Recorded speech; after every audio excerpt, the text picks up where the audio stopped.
y así para todos los puntos. Voy a este otro punto de acá, abro mi compás a este punto de acá y trazo acá este segmento de círculo.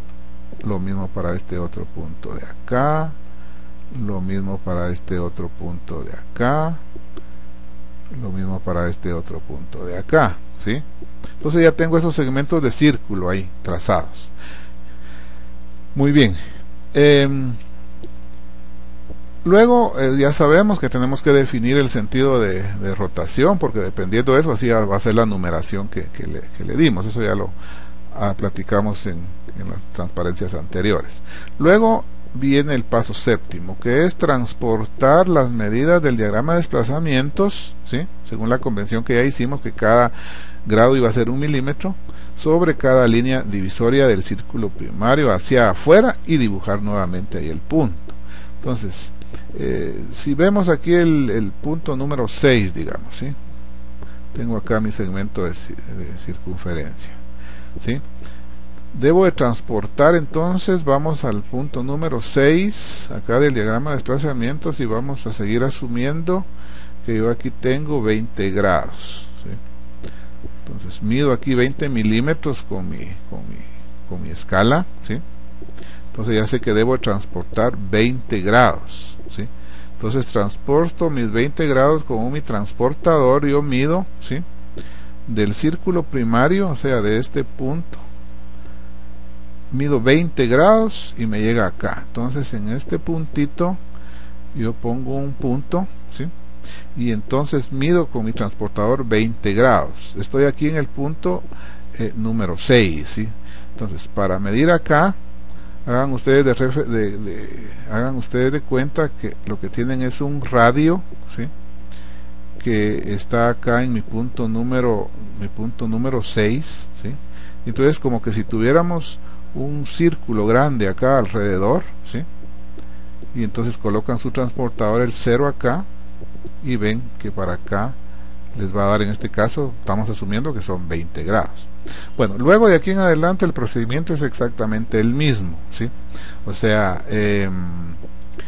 vamos a trazar la posición ahí supuesta del rodillo y nuevamente lo que hago finalmente es unir las partes internas del rodillo, ¿sí?, para obtener finalmente lo que sería el perfil de la leva, ¿sí?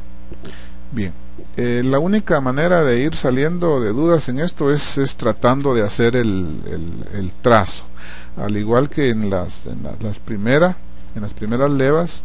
Yo les sugerí que en un papel en blanco comiencen a hacer este trazo. Pueden hacer también el trazo en AutoCAD, porque al final de cuentas el procedimiento que tienen que seguir es el mismo, ¿sí?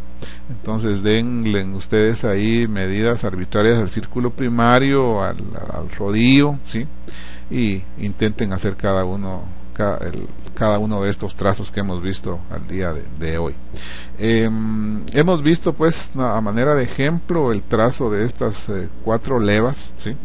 Recuerden que es el método manual el que estamos utilizando, no manual, perdón, sino que el método gráfico, que es el que estamos utilizando. Pueden hacerlo pues de forma manual o pueden utilizar su computador haciéndolo en AutoCAD. Lo importante es que ustedes sepan cuáles son los pasos que deben de seguir para hacer el trazo de estas levas. Por supuesto que hay otros tipos de levas, pero ya con estos principios ustedes podrán proyectarlas más adelante. Muy bien. Hay algunos conceptos que debemos de ver así muy rápidamente, a pesar de que esto ya no es propiamente del trazo del perfil, pero sí alguna relación ahí en cuanto al ángulo de presión, ¿sí?, del seguidor. Si vemos acá en el gráfico, en esta parte de acá, ¿sí?, aparece lo que es el ángulo de presión, ¿sí? Este ángulo, ¿sí?, se forma, digamos, vean ustedes acá, bueno, aparece de este otro lado lo que se le llama, lo que es el complemento, lo que es el ángulo de transmisión, ¿sí? Entonces yo tengo acá esta mi línea y la perpendicular a la superficie. Esta es la perpendicular a la, o sea, esta es tangente a la superficie en ese punto, y mi perpendicular es esta otra de acá, ¿sí? Entonces, en función de esas líneas es que se definen los ángulos. Vean ustedes que entonces el ángulo de presión está definido por la línea del seguidor, digamos, ¿sí? ¿Sí? Y la línea que es normal, ¿sí?, a la tangente acá en la superficie de la leva. Bueno, pues ese ángulo es el que se le llama ángulo de presión, ¿sí? Bien, pues ese ángulo de presión, por lógica ahí podríamos ver que cuando ese ángulo se hace cero, ¿sí?, entonces tenemos una fuerza máxima en el seguidor, ¿sí?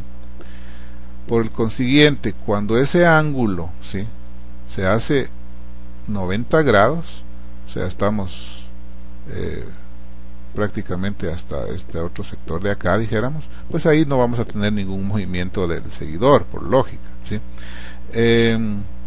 O sea, ahí no tendría fuerza, por consiguiente, el seguidor. Se recomienda que ese ángulo, ¿sí?, ese ángulo de presión esté entre 0, que es la fuerza máxima, y un máximo de 35 grados, ¿sí? O sea, ese ángulo de presión entonces tiene que estar entre 0 y 35 grados. Muy bien. Aquí esta gráfica o este dibujo lo que nos muestra es lo que mencionábamos muy al principio, cuando por ahí surgía seguramente la duda de que qué tan grave o qué tan pequeño debo hacer mi rodillo. Lo que les decía era de que siempre el rodillo tiene que estar en contacto directo con el perfil de la leva, que no suceda lo que se ve aquí en esta figura, ¿sí? Que hay una parte ahí en donde prácticamente el rodillo es tan grande que no se tiene un contacto en todo el perfil de la leva. Eso es lo que debemos de cuidar, ¿sí? Muy bien. Ahora, en la actualidad pues existen otras maneras de hacer esos trazos de las levas. Inicialmente, cuando esto se hacía a mano, ¿sí?, pues existía el nomograma, que el nomograma era un círculo, ¿sí?, el cual me relacionaba el ángulo máximo de presión que ya vimos con el radio del círculo primario, ¿sí? O sea, también hacía una relación con la elevación máxima L y el ángulo en el cual estábamos nosotros tratando de hacer el diseño, ¿sí? Específicamente habían para movimientos armónicos simples, cicloidales, ¿sí?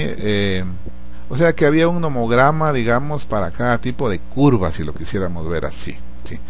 O sea, dibujábamos todo completamente manual utilizando ese nomograma. En la actualidad, pues, ya no se utilizan los nomogramas. Yo siempre hago una comparación del nomograma con la forma en que actualmente ustedes calculan los logaritmos o calculan los senos o cosenos de los ángulos.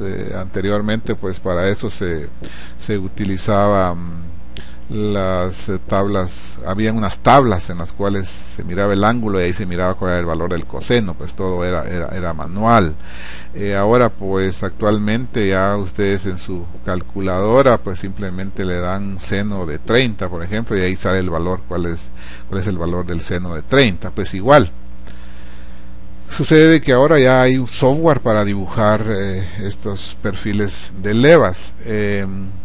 Hay un software que el Dynacam, vamos a tratar de ver que ustedes lo puedan utilizar.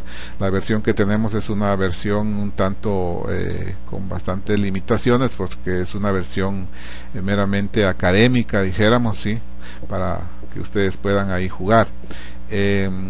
Realmente este software Dynacam en particular, ustedes pues meten ahí todos los datos, e inclusive es un software que les dibuja el diagrama de desplazamientos, ustedes indican ahí qué tipo de leva quieren proyectar, y en función de eso pues ya el software les dibuja el perfil de la leva, ¿sí? O sea, finalmente dando ustedes todos los datos, tienen el diagrama de desplazamientos, y al final pues les dibuja ya en sí la leva. Entonces se preguntarán, ¿para qué vimos todo lo anterior? Pues bueno, yo pienso que siempre es bueno saber de dónde, cómo es que surgen las cosas y cómo se hacen, ¿no?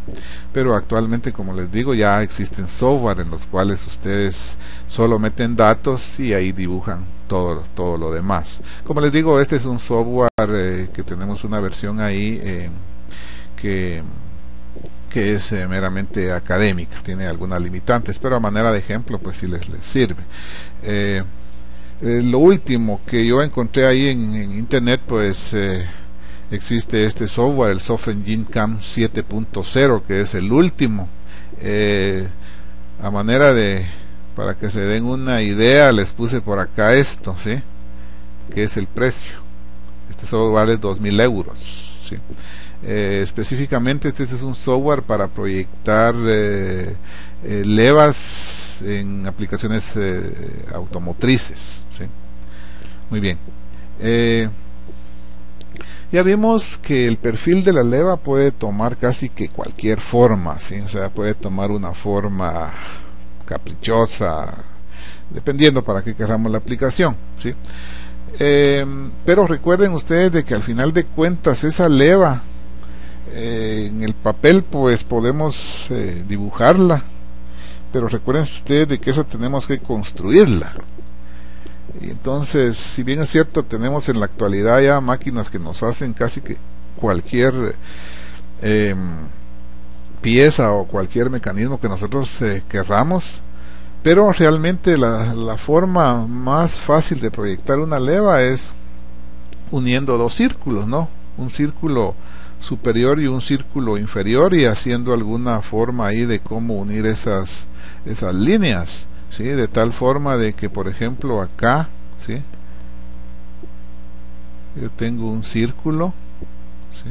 Que es el círculo superior, y acá tengo el otro círculo, que es el círculo que acá se le ha dado en llamar círculo inferior, ¿sí? Entonces tengo ahí esos dos círculos, y lo que hago es unir esos círculos por medio de una línea recta acá y otra línea recta acá, y pues entonces ahí ya tengo mi perfil de leva, ¿no? Entonces es una forma de a veces no complicarnos mucho la existencia, solo viendo ahí los tiempos en los cuales el seguidor tiene que estar en el punto muerto inferior, el tiempo de subida, el tiempo de bajada, y el tiempo que el seguidor va a estar en su parte inferior, que generalmente es cuando el seguidor está inactivo, por así decirlo, o sea, no está haciendo una fuerza o en su carrera, digamos, de trabajo, por así decirlo, ¿sí?